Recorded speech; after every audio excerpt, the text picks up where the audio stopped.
Hi hello ಎಲ್ಲರಿಗೂ ನಮಸ್ಕಾರ. ನೀವು ನೋಡ್ತಾ ಇದ್ದೀರಾ SATS sat solution YouTube Kannada channel. ಆತ್ಮೀಯ ಮುಖ್ಯ ಶಿಕ್ಷಕ ಬಂಧುಗಳೇ, ಬನ್ನಿ ಇವತ್ತಿನ ಒಂದು ವಿಡಿಯೋದಲ್ಲಿ ನಾನು MDM ಕರ್ನಾಟಕ ಆ್ಯಪು ಹೊಸ ರೀತಿಯಲ್ಲಿ ಅಪ್ಡೇಟ್ ಆಗಿದೆ. ಅಂದರೆ ನಾವು ಈ ಹಿಂದೆ ಬರೀ MDM ಮಿಲ್ಕ್ ರಿಸೀವ್ಡ್ ಹಾಜರಾತಿಯನ್ನು ಅಷ್ಟೇ ಆಗ್ತಾ ಇದ್ವಿ. ಈಗ SNF ಏನಾಗ್ತಿದ್ವಲ್ಲ ಸಪ್ರೇಟಾಗಿ ಸ್ಕೂಲ್ ಎಜುಕೇಷನಲ್ಲಿ ಹೋಗಿ ಈ SNF ಮೊಟ್ಟೆ ವಿತರಣೆ ಮಾಹಿತಿಯನ್ನು ಕೂಡ ಈ ಒಂದು MDM ಕರ್ನಾಟಕ ಆ್ಯಪಲ್ಲೇ ವಿತರಣೆ ಮಾಡೋ ರೀತಿ ಅಪ್ಡೇಟ್ ಮಾಡಲಾಗಿದೆ. ಬನ್ನಿ ಈ ಒಂದು ಹೊಸ ಅಪ್ಡೇಟ್ ಯಾವ ರೀತಿ ಕಾರ್ಯನಿರ್ವಹಣೆ ಮಾಡಲಿದೆ ಅನ್ನೋ ಒಂದು ಸಂಪೂರ್ಣ ಮಾಹಿತಿನ ಈ ಒಂದು ವಿಡಿಯೋದಲ್ಲಿ ನಾನು ನಿಮಗೆ ಕೊಡ್ತಾ ಹೋಗ್ತೇನೆ. ವಿಡಿಯೋನ ಕೊನೆಯವರೆಗೂ ಎಲ್ಲೂ ಸ್ಕಿಪ್ ಮಾಡದೆ ನೋಡಿ. ಇದರಲ್ಲಿ ಬರ್ತಕ್ಕಂಥ ಎಲ್ಲ ಆಪ್ಷನ್ಸ್ ನಾನು ನಿಮಗೆ ಎಕ್ಸ್ಪ್ಲೈನ್ ಮಾಡ್ತಾ ಹೋಗ್ತೇನೆ. ಓಕೆ, ಬನ್ನಿ ವಿಡಿಯೋ ಶುರು ಮಾಡೋಣ. ಶುರು ಮಾಡೋ ಮೊದಲು ನೀವೇನಾದರೂ ಮೊದಲ ಬಾರಿಗೆ ನನ್ನ ಯೂಟ್ಯೂಬ್ ಚಾನಲ್ ನೋಡ್ತಾ ಇದ್ರಪ್ಪ ಅಂದರೆ SATS MDM ಸಂಬಂಧಪಟ್ಟ ಹೊಸ ಹೊಸ ಅಪ್ಡೇಟ್ಗೆ ನಮ್ಮ SATS sat solution YouTube Kannada ಚಾನಲ್ಗೆ ಸಬ್ಸ್ಕ್ರೈಬ್ ಮಾಡಿಕೊಂಡು ಅಪ್ಡೇಟ್ ಪಡಿತಾ ಇರಿ. ಓಕೆ, ಬನ್ನಿ ವಿಡಿಯೋ ಶುರು ಮಾಡೋಣ. ನೋಡಿ, ಮೊದಲನೇದಾಗಿ ನೀವು ಆ್ಯಪನ್ನು ಅಪ್ಡೇಟ್ ಮಾಡ್ಕೋಬೇಕು. ನೀವು ಆ್ಯಪ್ ಅಪ್ಡೇಟ್ ಮಾಡೋದು ಯಾವ ರೀತಿಯಪ್ಪ ಅಂದರೆ ಪ್ಲೇಸ್ಟೋರಲ್ಲಿ ಹೋಗಿಬಿಟ್ಟು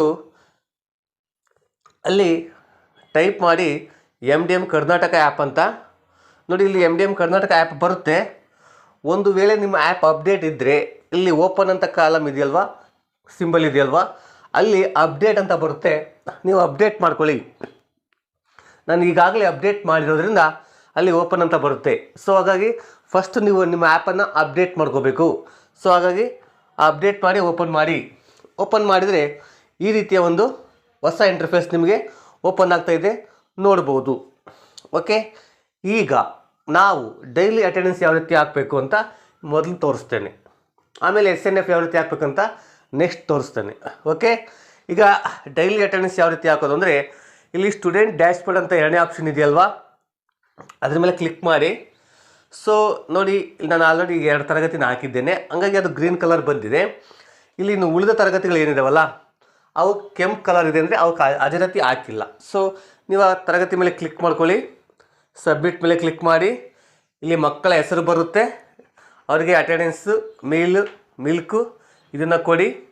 ಇಲ್ಲಿ ಮೇಲ್ಗಡೆ ರೈಟ್ ಮಾರ್ಕ್ ಹಾಕಿ ಡಿ ವಾಂಟ್ ಟು ಸಬ್ಮಿಟ್ ಅಂತ ಕೇಳುತ್ತೆ. ಓಕೆ ಮೇಲೆ ಕ್ಲಿಕ್ ಮಾಡಿ. ಸೊ ಹೀಗೆ ನೀವೇನು ಮಾಡಿ, ಎಲ್ಲ ತರಗತಿದು ಹಾಜರಾತಿಯನ್ನು ಹಾಕಿ ಏನು ಮಾಡಿ ಬ್ಯಾಕ್ ಬನ್ನಿ. ಓಕೆ, ಈಗ ನೆಕ್ಸ್ಟ್ ನೀವೇನು ಮಾಡಬೇಕು, ಇದನ್ನು ಸಿಂಕ್ ಮಾಡಬೇಕು. ಹಾಜರಾತಿಯನ್ನು ಹಾಕಿದ ತಕ್ಷಣ ಸಿಂಕ್ ಮಾಡಬೇಕು, ಸರಿನಾ? ಇಲ್ಲಿಗೆ ಹೋಗ್ತೇನೆ, ಸಿಂಕ್ ಮೇಲೆ ಕ್ಲಿಕ್ ಮಾಡ್ತೇನೆ. ನೋಡಿ, ಇಲ್ಲಿ ಸಿಂಕ್ ನೀಡೆಡ್ ಅಂತ ರೆಡ್ ಕಲರಲ್ಲಿದೆ. ಸೊ ಹಾಗಾಗಿ ಚೆಕ್ ಬಾಕ್ಸನ್ನು ಕ್ಲಿಕ್ ಮಾಡಿ ಅಪ್ಲೋಡ್ ಡಾಟಾ ಮೇಲೆ ಕ್ಲಿಕ್ ಮಾಡಿದರೆ ಆವತ್ತಿನ ಹಾಜರಾತಿ ಸಿಂಕ್ ಆಯಿತು. ಓಕೆ ಮೇಲೆ ಕ್ಲಿಕ್ ಮಾಡ್ತೇನೆ, ಬ್ಯಾಕ್ ಬರ್ತೇನೆ. ನೋಡಿ, ಹಾಜರಾತಿಯನ್ನು ಹಾಕಿಬಿಟ್ಟು ಅದು ಸಿಂಕ್ ಮಾಡಿದ ನಂತರನೇ ನಾವು ಮೊಟ್ಟೆ ವಿತರಣೆ ಮಾಹಿತಿನ ಎಂಟ್ರಿ ಮಾಡೋದಕ್ಕೆ ಬರುತ್ತೆ, ಇಲ್ಲಾಂದರೆ ಬರೋದಿಲ್ಲ, ಸರಿನಾ? ಈಗ SNF ಎಂಟ್ರಿ ಮೇಲೆ ಕ್ಲಿಕ್ ಮಾಡ್ತೇನೆ. ಇವತ್ತಿನ ಡೇಟ್ ಬರುತ್ತೆ. ಸೆಲೆಕ್ಟ್ ಸ್ಟ್ಯಾಂಡರ್ಡ್ ಮೇಲೆ ಕ್ಲಿಕ್ ಮಾಡ್ತೇನೆ. ಸೊ ನಾನು ಒಂದು ತರಗತಿಯನ್ನು ಸೆಲೆಕ್ಟ್ ಮಾಡ್ಕೊತೇನೆ. ಆ ತರಗತಿಯಲ್ಲಿರ್ತಕ್ಕಂಥ ಎಲ್ಲ ಮಕ್ಕಳು ಇಲ್ಲಿ ಡಿಸ್ಪ್ಲೇ ಆಗ್ತಾರೆ. ಪ್ರತಿಯೊಂದು ತರಗತಿಯ ಮುಂದೆ 3 ಆಪ್ಷನ್ಸ್ ಬರುತ್ತೆ, ಎಗ್, ಬನಾನಾ, ರೆಫ್ಯೂಸ್ಡ್ ಅಂತ. ಅಂದರೆ ಆ ಒಂದು ಸಂಬಂಧಪಟ್ಟ ದಿನಾಂಕಕ್ಕೆ ಮಗು ಯಾವ ಒಂದು ಪೂರಕ ಪೌಷ್ಟಿಕ ಆಹಾರವನ್ನು ಸೇವಿಸಿತು ಅಂತ ನೀವಿಲ್ಲಿ ಟಿಕ್ ಮಾಡಬೇಕಾಗುತ್ತೆ. ಟಿಕ್ ಮಾಡಿಬಿಟ್ಟು ಕೆಳಗೆ ಸಬ್ಮಿಟನ್ನು ಕೊಡಬೇಕಾಗುತ್ತೆ. ಸೊ ಇಲ್ಲಿ ಯಾವ ರೀತಿ ಟಿಕ್ ಮಾಡೋದು ಅಂದರೆ, ಇಲ್ಲಿ ಎಗ್ ಹಿಂದೆ ಒಂದು ರೇಡಿಯೋ ಬಟನ್ ಇದೆ, ಬನಾನಾ ಹಿಂದೆ ಒಂದು ರೇಡಿಯೋ ಬಟನ್ ಇದೆ, ರೆಫ್ಯೂಸ್ಡ್ ಹಿಂದೆ ಒಂದು ರೇಡಿಯೋ ಬಟನ್ ಇದೆ.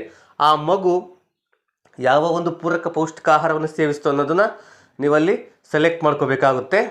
ಸೆಲೆಕ್ಟ್ ಮಾಡಿಕೊಂಡು ನೀವಲ್ಲಿ ಏನು ಮಾಡಬೇಕಾಗುತ್ತೆ, ಸಬ್ಮಿಟನ್ನು ಕೊಡಬೇಕಾಗುತ್ತೆ. ನೋಡಿ, ಹಿಂಗೆ ಸೆಲೆಕ್ಟ್ ಮಾಡ್ಕೊಂಡಾದ್ಮೇಲೆ ನಾವು ಮುಂಚೆ ಏನಾಗ್ತಿದ್ವಿ, SNF ವೆಬ್ಸೈಟಲ್ಲಿ ಹಾಕ್ತಿದ್ವಿ. ಅಲ್ಲಿ ಅಂಕಿಅಂಶವನ್ನು ಮಾತ್ರ ಹಾಕ್ತಿದ್ವಿ, ಎಷ್ಟು ಮೊಟ್ಟೆ ಎಷ್ಟು ಬನಾನಾ ಅಂತ. ಸೊ ಇಲ್ಲಿ ಪ್ರತಿಯೊಂದು ಮಗುವುದು ನಾವು ಮೆನ್ಷನ್ ಮಾಡಬೇಕಾಗುತ್ತೆ. ಸೊ ಹಿಂಗೆ ಮೆನ್ಷನ್ ಮಾಡಿಬಿಟ್ಟು ಸಬ್ಮಿಟ್ ಮೇಲೆ ಕ್ಲಿಕ್ ಮಾಡಿದರೆ SNF ಅಟೆಂಡೆನ್ಸ್ ಸೇವ್ಡ್ ಸಕ್ಸಸ್ಫುಲಿ ಅಂತ ಬಂತು. ಸೊ ಈಗ ಬ್ಯಾಕ್ ಬರ್ತೇನೆ. ಓಕೆನಾ? ಸೊ ಹೀಗೆ ನೀವು ಒಂದೊಂದು ತರಗತಿದೂ ಕೂಡ ನೀವೇನು ಮಾಡಬೇಕಾಗುತ್ತೆ, ಎಂಟ್ರಿಯನ್ನು ಮಾಡಬೇಕಾಗುತ್ತೆ. ಈಗ ಮತ್ತೊಂದು ತರಗತಿಯನ್ನು ತಾಂತೇನೆ, ಇವರ ಮಾಹಿತಿಯನ್ನು ಹಾಕ್ತೇನೆ. ಸಬ್ಮಿಟ್ ಮೇಲೆ ಕ್ಲಿಕ್ ಮಾಡ್ತೇನೆ. ಅಗೇನ್ SNF ಮೇಲೆ ಕ್ಲಿಕ್ ಮಾಡ್ತೇನೆ. ಮತ್ತೊಂದು ತರಗತಿಯನ್ನು ಸೆಲೆಕ್ಟ್ ಮಾಡ್ತೇನೆ. ಆ ಮಕ್ಕಳ ಮಾಹಿತಿಯಲ್ಲಿ ಡಿಸ್ಪ್ಲೇ ಆಗುತ್ತೆ. ನೋಡಿರಿ, ನೀವೇನಾದರೂ ಒಂದು ವೇಳೆ MDM ಹಾಜರಾತಿಯನ್ನು ಹಾಕಿಬಿಟ್ಟು ಸಿಂಕ್ ಮಾಡ್ದಲೇ SNF ಎಂಟ್ರಿ ಮಾಡೋದಕ್ಕೆ ಹೋದರೆ ಈ ರೀತಿ ಬರುತ್ತೆ. Please sync your field attendance. ನೀವು ತುಂಬಿರ್ತಕ್ಕಂಥ ಅಟೆಂಡೆನ್ಸನ್ನು ಫಸ್ಟ್ ಸಿಂಕ್ ಮಾಡಿ ಆಮೇಲೆ SNF ಎಂಟ್ರಿಗೆ ಬನ್ನಿ ಅಂತ ಕೇಳುತ್ತೆ. ಓಕೆನಾ? ಸೊ ಹಾಗಾಗಿ ನೀವೇನು ಮಾಡಿ, ಫಸ್ಟ್ ಹಾಜರಾತಿಯನ್ನು ಹಾಕಬೇಕು, ನೆಕ್ಸ್ಟ್ ಸಿಂಕ್ ಮಾಡಬೇಕು, ಆಮೇಲೆ SNFನ್ನು ಎಂಟ್ರಿ ಮಾಡಬೇಕು. ಓಕೆ, ಇವು ಸ್ಟೆಪ್ಸು ನೆನ್ಪಿಟ್ಕೊಳ್ಳಿ. ಸೊ ಇದಾದ ನಂತರ ಇಲ್ಲಿ ಬರ್ತಕ್ಕಂಥ ಮತ್ತೊಂದು ಆಪ್ಷನ್ಸ್ ಯಾವುದಪ್ಪ ಅಂದರೆ SNF ಪರ್ಚೇಸು. ಸೊ ಇದ್ರ ಮೇಲೆ ಕ್ಲಿಕ್ ಮಾಡ್ತೀನಿ. ನಾವು ಪರ್ಚೇಸು ಇದನ್ನು ಕೂಡ ನಾವು ಎಂಟ್ರಿ ಇಲ್ಲೇ ಮಾಡ್ಬೋದು. ಇಲ್ಲಿ ನೋಡ್ಬೋದು, supplementary nutrition food from date to date ಅಂತ ಇದೆ. ಇಲ್ಲಿ ಯಾವುದೇ ಮಾಹಿತಿ ಸದ್ಯಕ್ಕಿಲ್ಲ. ಸೊ ಯಾವ ರೀತಿ ಎಂಟ್ರಿ ಮಾಡೋದಂದರೆ ಇಲ್ಲಿ ಕೆಳಗಡೆ ಪ್ಲಸ್ ಸಿಂಬಲ್ ಇದೆಯಲ್ವಾ, ಆ ಪ್ಲಸ್ ಸಿಂಬಲ್ ಮೇಲೆ ಕ್ಲಿಕ್ ಮಾಡ್ತೇನೆ. ಪರ್ಚೇಸ್ ಡೇಟನ್ನು ಹಾಕ್ತೇನೆ. ಫಾರ್ ಎಕ್ಸಾಂಪಲ್ ನಾನು ನಿಮಗೆ ತೋರ್ಸೋಕ್ಕೆ ಇಲ್ಲಿ ಬನಾನಾ ಕ್ವಾಂಟಿಟಿಯನ್ನು ಹಾಕ್ತೇನೆ. ನೆಕ್ಸ್ಟ್ ಪ್ರೈಸನ್ನು ಹಾಕ್ತೇನೆ. ಟೋಟಲ್ ಆಟೋಮೆಟಿಕ್ಕಾಗಿ ಅದೇ ತಗೊಳುತ್ತೆ. ಎಗ್ ಕ್ವಾಂಟಿಟಿ ಹಾಕ್ತೇನೆ, ಪ್ರೈಸನ್ನು ಹಾಕ್ತೇನೆ, ಅದು ಟೋಟಲ್ ಅದೇ ತಗೊಳುತ್ತೆ. ಈಗ ಇಲ್ಲಿ ಸಬ್ಮಿಟ್ ಏನಿದೆಯಲ್ಲ, ಆ ಸಬ್ಮಿಟ್ ಮೇಲೆ ಕ್ಲಿಕ್ ಮಾಡ್ತೇನೆ. ಸರಿನಾ? ಪರ್ಚೇಸ್ ಆರ್ಡರ್ ಸೇವ್ಡ್ ಸಕ್ಸಸ್ಫುಲಿ ಅಂತ ಬಂತು. ಸೊ ಆದರೂ ಇಲ್ಲಿ ಡಿಸ್ಪ್ಲೇ ಆಗ್ತಾ ಇಲ್ಲ. ನಾವು ಅದು ಯಾವ ರೀತಿ ಕಂಡುಹಿಡಬೇಕಪ್ಪ ಅಂದರೆ, ನಾವು ಯಾವ ಡೇಟ್ ಹಾಕಿರ್ತೀವಲ್ಲ ಆ ಡೇಟನ್ನು ಸೆಲೆಕ್ಟ್ ಮಾಡ್ಕೋಬೇಕು. ಆ ಡೇಟನ್ನು ಸೆಲೆಕ್ಟ್ ಮಾಡಿದರೆ ನೋಡಿ, ಇಲ್ಲಿ ನಾವೇನು ಎಂಟ್ರಿ ಮಾಡಿರ್ತೀವಲ್ಲ ಪರ್ಚೇಸಿಂದು, ಅದು ಇಲ್ಲಿ ಡಿಸ್ಪ್ಲೇ ಆಗುತ್ತೆ. ಸರಿನಾ? ಯಾವ ಡೇಟಿಗೆ ಪರ್ಚೇಸ್ ಮಾಡಿದ್ವಿ, ಎಷ್ಟು ಸ್ಪೆಂಡ್ ಆಯಿತು ಅಂತ ಅಲ್ಲಿ ಡಿಸ್ಪ್ಲೇ ಆಗುತ್ತೆ. ಇದು ನೀವು ಪರ್ಚೇಸಿಂಗನ್ನು ಯಾವ ರೀತಿ ಎಂಟ್ರಿ ಮಾಡಬೇಕು ಅಂತ ಈ ಪ್ಲಸ್ ಸಿಂಬಲ್ ಮೇಲೆ ಕ್ಲಿಕ್ ಮಾಡಿ ನೀವು from date to date click ಮಾಡಿ ನೀವು ಪರ್ಚೇಸಿಂಗನ್ನು ಎಂಟ್ರಿ ಮಾಡ್ಬೋದು. ಹೇಗೇನು ಮತ್ತೊಂದು ದಿನಾಂಕಕ್ಕೆ ಬಂದರೆ ಇಲ್ಲಿ ಪರ್ಚೇಸ್ ಡೇಟ್ ಹಾಕ್ತೇನೆ, ಇಲ್ಲಿರ್ತಕ್ಕಂಥ ಕ್ವಾಂಟಿಟಿಯನ್ನು ಹಾಕ್ತೇನೆ, ಪ್ರೈಸನ್ನು ಹಾಕ್ತೇನೆ, ಟೋಟಲ್ ಆಟೋಮೆಟಿಕ್ಕಾಗಿ ತಗೊಳುತ್ತೆ. ಸರಿನಾ? ಸಬ್ಮಿಟ್ ಮೇಲೆ ಕ್ಲಿಕ್ ಮಾಡ್ತೇನೆ.